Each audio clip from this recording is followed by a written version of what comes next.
ପୁନେଇ ପୁନେଇ କହି ଯୋଉ କାମ ଲାଗିଥିଲା ମାସେ ହେଲାଣି ଆଜି ସେଟା ସମାପ୍ତ ହେଲା। ଯେହେତୁ ପୁନେଇ ଆଉ ବସିଲେ କଣ ହବ, ସକାଳେ ଉଠିଲି ଦିଟା ସୁନ୍ଦରିଆ ସୁନ୍ଦରିଆ ହାର କଲି। ଦିଟା ଠାକୁରଙ୍କ ପାଇଁ କରିଥିଲି ଆଉ ଗୋଟେ କଳସ ପାଇଁ କରିଥିଲି। ବାହାଘର ବେଳେ ବାଇଗଣ ରୁଆ, ମୋର ସେଇଭଳିଆ ସବୁ କାମ ଲେଟ୍। କିଛି କଥା ନାହିଁ, ଘରେ ଅଛି ମେସିନ, ସିଲେଇ କରିଦେଲି 2 ମିନିଟରେ। ନୂଆ ଶାଢୀ ପିନ୍ଧିକି ମମି ମୋର ପୁରା ଜଳୁଛି। ଆଉ ଜଳିଲେ କଣ ହବ, ଏ ଚୁଲି ପାଖରେ ଯୋଉ ଖରା ତରାରେ ରୋଷେଇ କରିକି ସଇଲା, ଝାଳ ନାଳରେ ସବୁ ବାହାରିଗଲା। ମମି ଯଦି ସେପଟେ କାମ କରିବ ମୁଁ ଏପଟେ କାମ କରିବି। ମମି ତାର ରୋଷେଇ କଲା ଭିତରେ ମୁଁ ଭୋଗ ପାଇଁ ନଡିଆ ଫଡିଆ ଭାଙ୍ଗିକି ପୁରା କୋରି କାରିକି ତାକୁ ରେଡି କରିଦେଲି। ତାପରେ ଯାଇକି ହାଣ୍ଡିଶାଳ ପାଖରେ ସେଠି ଚିତା ପକେଇଲି। ସେ ଚିତା ପକା ଟିକେ ଅଲଗା, ଗୁରୁବାର ଓଷା ଭଳିଆ ଏତେ ମାନେ ଫୁଲ ଫୁଲ ହେଇକି ଚିତା ପଡେ ନା, ସେଟା କପଡାରେ ଗୋଲ ଗୋଲ ହେଇକି ଟିପା ଟିପା ହେଇକି ଚିତା ପଡେ। ଟୋକେଇ ଗଉଣି ସେରରେ ସବୁଥିରେ ଚିତା ପକେଇ ସାରିଲା ପରେ ଠାକୁର ଘରେ ଆସିକି ଚିତା ପକେଇଲି। ବିନା ସିନ୍ଦୁରରେ ପୂଜା ଅଧୁରା କହିଲେ ତ ଚଳେ, ସେଥିପାଇଁ ଆଗେ ମୁଁ ସବୁଥିରେ ସିନ୍ଦୁର ଲଗେଇଦେଲି। ତାପରେ ଧାନ ଗୁଆ ପଇସା ଦେଇ ନୂଆ ଶାଢୀ ଖଣ୍ଡେ ପକେଇକି ଠାକୁରଙ୍କୁ ମୁଁ ବସେଇଲି। ତାପରେ ଗୋଟି ଗୋଟି କରିକି ହାର ଆଉ ସବୁ ଫୁଲରେ ଠାକୁରଙ୍କୁ ମୁଁ ସଜେଇ ଦେଲି। ସଜେଇ ଦେଇ ସାରିଲା ପରେ ଆମ ଠାକୁର ଦେଖିଲେ କେତେ ସୁନ୍ଦର ଦେଖା ଯାଉଛନ୍ତି। ତାପରେ ମମି ଯାଇ ତଳୁ ଭୋଗ ନେଇକି ପଳେଇ ଆସିଥିଲା। ଆମର ଭୋଗରେ ହେଇଥିଲା ଘି ପିଠା, ଚକୁଳି ପିଠା, କ୍ଷୀରି ଆଉ ପଞ୍ଚାମୃତ।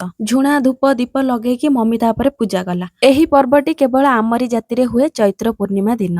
ଦେଖ ମୋର ଘୋଡା, ଇମାଜିନ କର ଜାଣିପାରିବ, ଯଦି ନ ଇମାଜିନ କରିବ ତମେ ଦେଖିପାରିବନି। ମୋ ଘୋଡା ଚିତ୍ର ଦେଖିକି ତ ସମସ୍ତଙ୍କର ମୁଣ୍ଡ ବାୟା ହେଇଯାଇଥିବ। ମମି ତାପରେ ଦେଇ ପିଣ୍ଡିରେ ଦେଇ ଦେଇକି ବାଡିଆଡେ ଦେଇ ଦେଇକି ଆଇଲା। ବଡ ବଡୁଆ ଖାଇସାରିଲା ପରେ ସିନା ଆମେ ଖାଇବା। ଦିନରେ ଖରାରେ କାମ କରି କରି ଭୋକ ପୁରା ମରିଯାଇଥିଲା। ଶୋଇକି ଉଠିକି ରାତିରେ ପେଟେ ଖାଇଲି, ତାପରେ ପୁଣି ଶୋଇଲି। ଆମର କି ଜାତି ଏ ଭିଡିଓରୁ ତ ଜାଣି ଦେଇଥିବ ଆଉ।